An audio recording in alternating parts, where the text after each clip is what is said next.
Fermented potatoes from my grandma's recipe.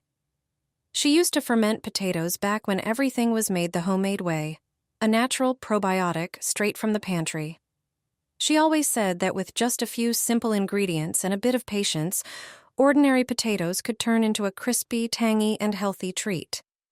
Peel the potatoes and cut them into thick strips, similar to French fries. Larger sticks absorb the flavor of the spices beautifully. In a sterilized jar, add a few bay leaves, whole black peppercorns, dried dill, and fresh garlic.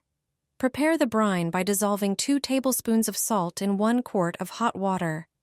Place the potato sticks in the jar, but don't pack them too tightly. Pour in the brine, leaving about an inch of space at the top. Seal tightly. Leave the jars at room temperature for 4 to 6 days to ferment. Once the potatoes develop a slightly tangy taste, move them to the fridge.